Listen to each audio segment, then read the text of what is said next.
Welcome to Psych 540, Psychodiagnostics. This class is 3 units and facilitated completely online. It is my pleasure to serve as your instructor this semester. My name is Dr. Erica Soto. You could feel free to call me Erica, Professor Soto, Professor Erica, whatever. I don't care. Whatever you're most comfortable with. This semester I'm completely online. So I am virtual and will have office hours all online. I hold them Monday and Wednesday, 6 to 7 p.m. or by appointment if those times don't work for you. Feel free to shoot me an email or a text message or phone call if you want to set up a time to have a meeting. Speaking of phone calls, I'm good with texting. If that form of communication is the best for you, then that is absolutely fine. I have students all the time texting me with questions, just as long as it's not like the middle of the night. But I'm sure you guys have your boundaries. So I know you're busy, so whatever form of communication is best for you, that is fine with me. Just a little bit of background on me. I am a licensed marriage and family therapist. I also hold a doctorate degree in clinical psychology and have a pupil personnel servicing credential in school counseling.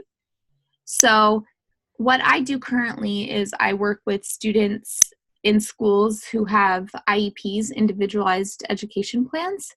I see them in therapy, so I see work with a lot of kiddos with trauma backgrounds, anxiety, depression, learning disabilities, students who are in special education.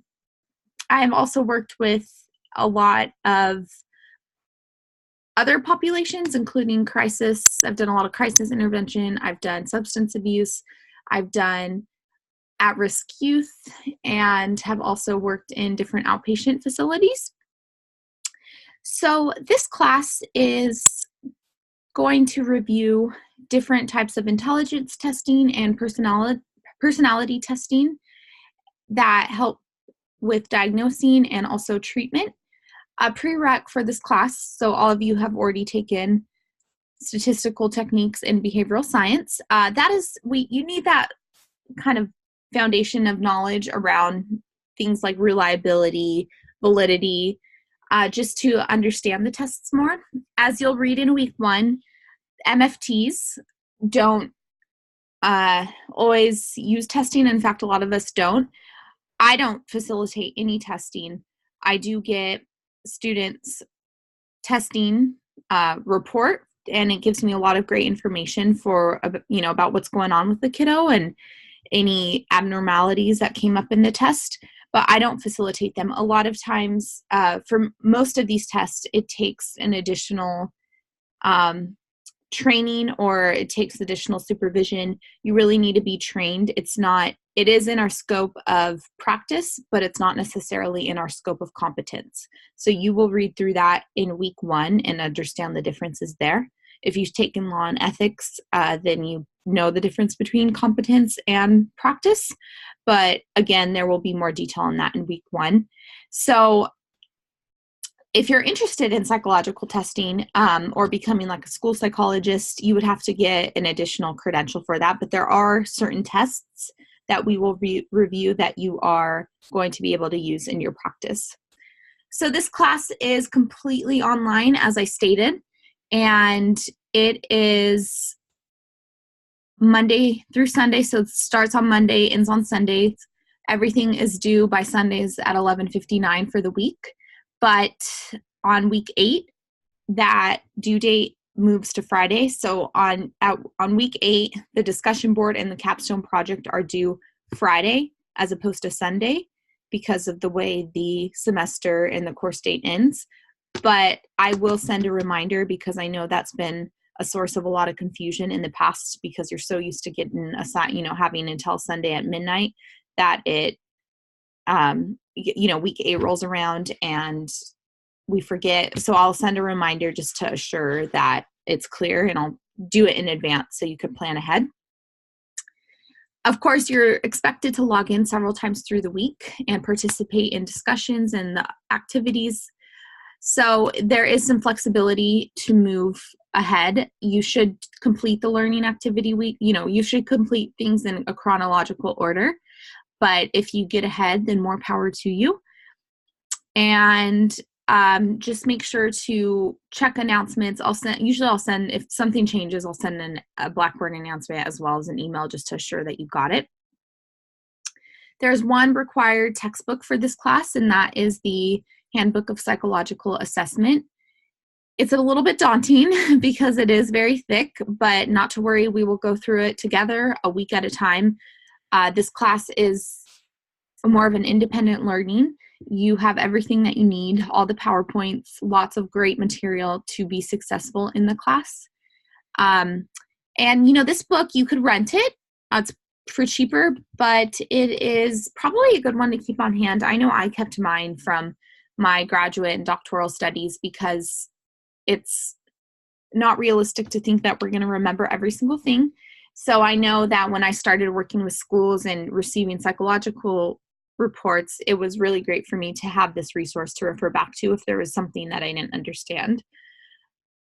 So you could go over the course goals and objectives yourself. Just a quick overview on the assignments. It's nothing too intricate.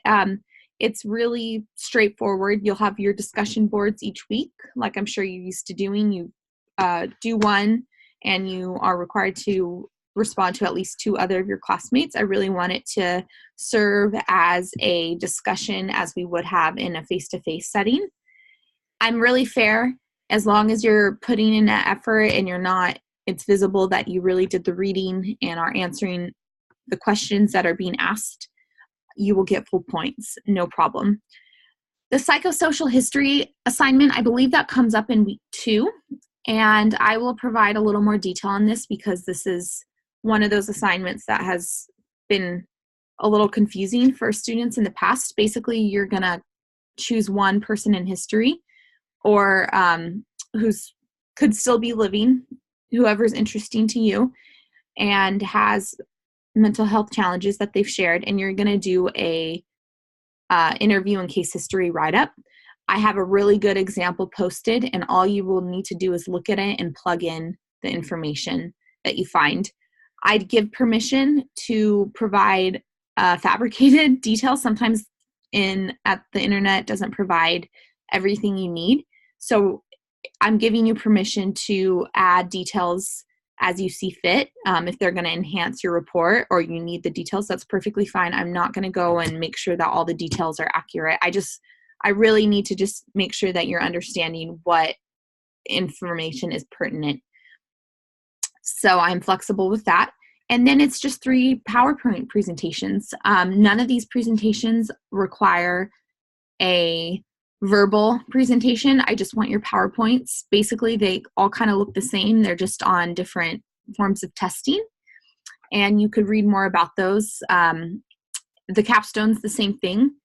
And it will be the same type of PowerPoint presentation, and it will serve as your critical assignment in week 8.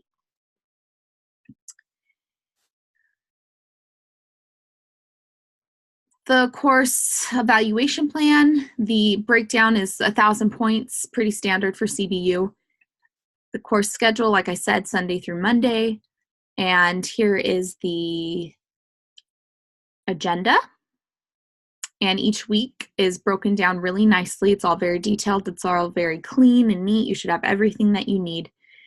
Expectations and course policies are, again, standard to the rest of your CBU courses.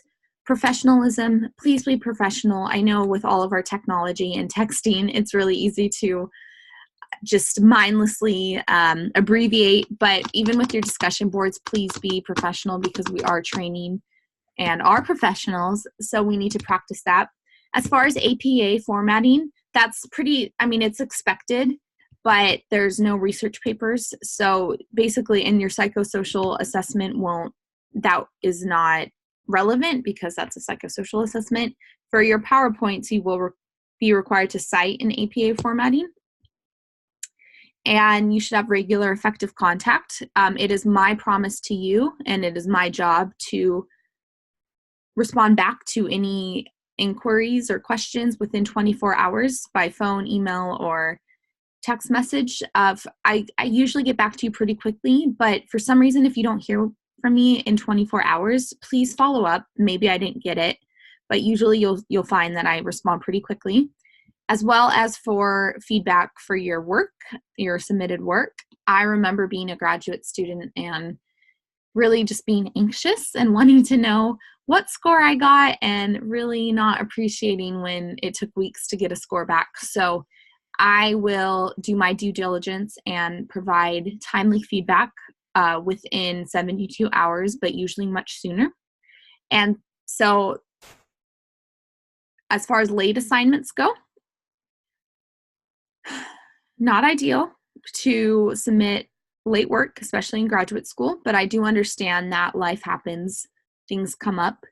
So I will allow work to be submitted 2 days after the due date. So say you submit really great work, say you submit work that should be, you've gotten a 99%.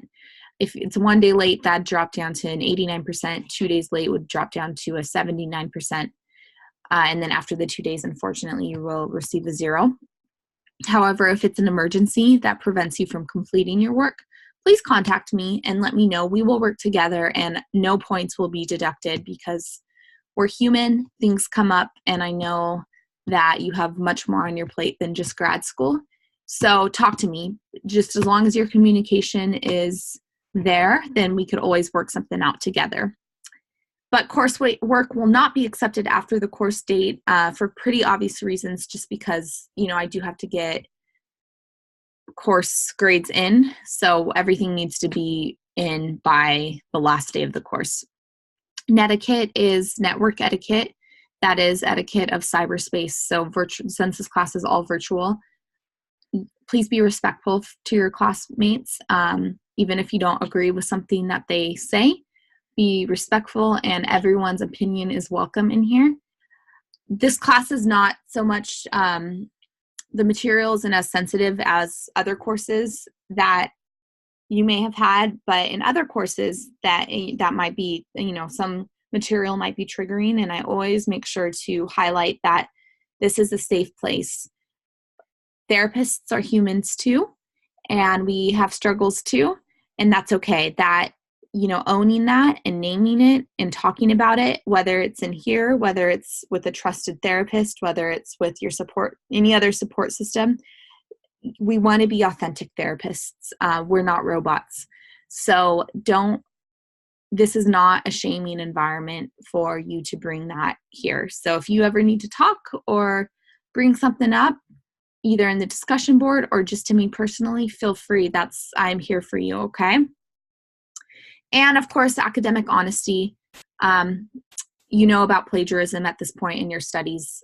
If I do find that you're cheating, unfortunately, it's a violation of the honor code and there will be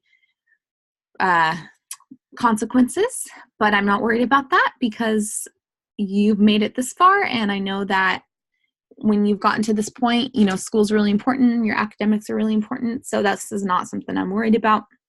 If you have a disability, please contact the coordinator of disability services and they could make the appropriate accommodations, or if it's something that I can help you with, I am more than happy to.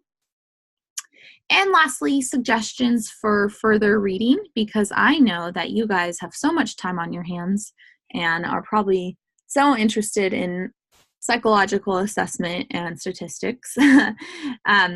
No, but I know that this is not, this is nothing that you could add to your plate right now, but maybe just keep the syllabi, the syllabus, and in the future, if this is an area of study that you are particularly interested in, these are some great resources. So that is the course in a nutshell. Again, it's pretty independent. Online courses are pretty independent. You have everything that you need to be successful. I'm here to ensure your success and make sure to answer any questions or clear up any confusion. I will post some videos just introducing topics or giving you some practical examples of where the tests could be utilized, but for the most part, it's really up to you to do the reading, go through the PowerPoints. It's all very detailed, And when you have a question, please use the discussion board. There's a question and answer discussion board. Email me or do whatever you need to get that question answered. I am so looking forward to the next 8 weeks. It's going to fly by like it always does, but it's going to be a great session of the semester. And please don't be a stranger. We'll be in touch. Good luck.